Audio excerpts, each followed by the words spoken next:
Hey everyone, my name is Liz. I'm so glad you come back to continue to watch my lecture series on how to make reading fun and educational for children. For those of you who haven't had a chance to get to know me, my name is Liz Patton. I am the owner and speech language pathologist at Healthy Speech Solutions. It's an online speech therapy practice designed to help children and adults in speech therapy.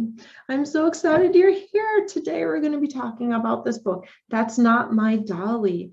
It is by, who's the author by? It's by Fiona Watt and Rachel Wells is who it's by. It's a wonderful book. And the reason I picked this book is that it's very interactive. So you can actually touch the girl and it's a little bit elevated, so it's a little bit bumpier. You can also have different textures. So you can have a very bumpy shoes, and you have like really like a fuzzy hat, fuzzy slippers. Like there's different things that you can touch that has different types of textures. And that is really helpful for children who have feeding issues that are very super sensitive to the touch of food. It can help desensitize them to just basic touching characteristics that can help to get them to want to pick it up and bring it to their mouth. Who would have thought you can incorporate feeding therapy in reading a book? What I also like about this book is that it's a fun, interactive book that you can touch it and you get and it inspires the child to want to talk about it. Because at the end of the day, reading is all about learning literacy and also learning language development. So what are we going to be learning about our book today? First off, I didn't write it on this list, but I talked about feeding.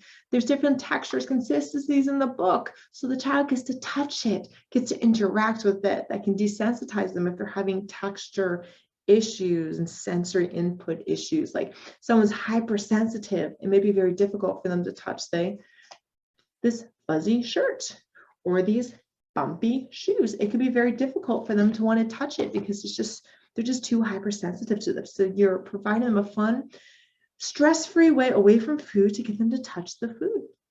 You can also teach word and sentence imitation. So you'll notice that when we're reading this, and if you've been part of the rest of my lecture series, I'm all about providing opportunities for them to imitate words and imitate sentences.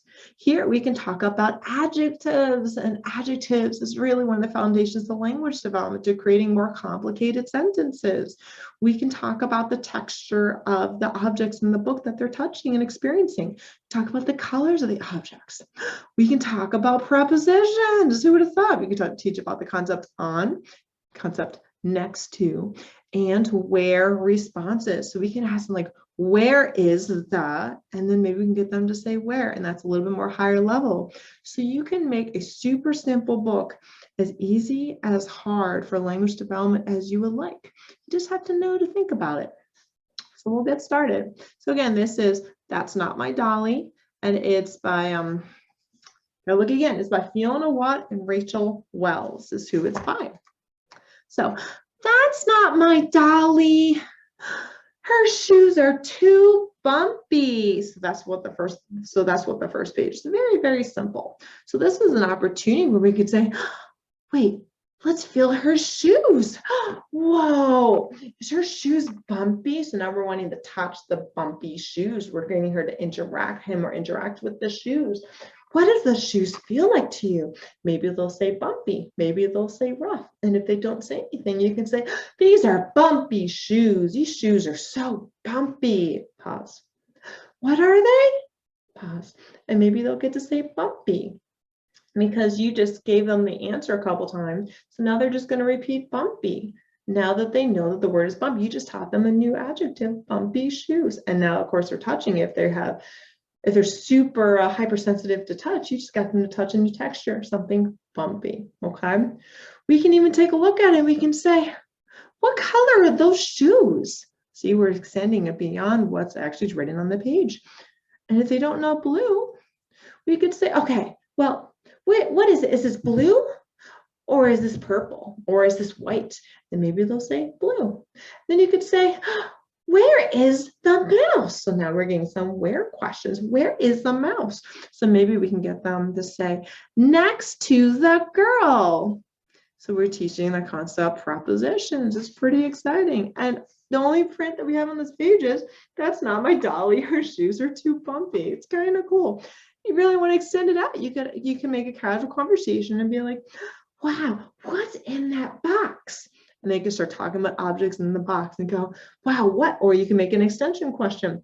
What toys do you have in your box? But the key is that you do it in a fun way. You just ask just a couple questions. Just make it interactive and make it engaging. If the child's not interested, just move on. Because the goal is that we don't want to stay on a page for too long, because then the child loses interest. And then what's the point of reading? It's not fun anymore. Okay, so here's another page. So that's not my dolly. Her hair ties are too shiny. Okay, so let's look. So, those are shiny hair ties. So now you can be fun, you can make it fun, engaging, and you can start getting them start touching like the shiny hair ties. It's actually very smooth to touch. So you can say, wow, those are really, really smooth hair ties. I love them, they're so smooth. And then you could be like, again, what are they? And maybe they'll say hair ties. Maybe they'll say smooth hair ties. If they don't know the word smooth, or you just simply ask, is that rough or is that smooth? So it provides an opportunity for them to be able to tell you what the adjective is. Is that smooth? You could say, are the hair ties dull or the hair ties shiny? And if they don't know, you can say, well, this, like you can show them something on your shirt. You could be like, this looks dull.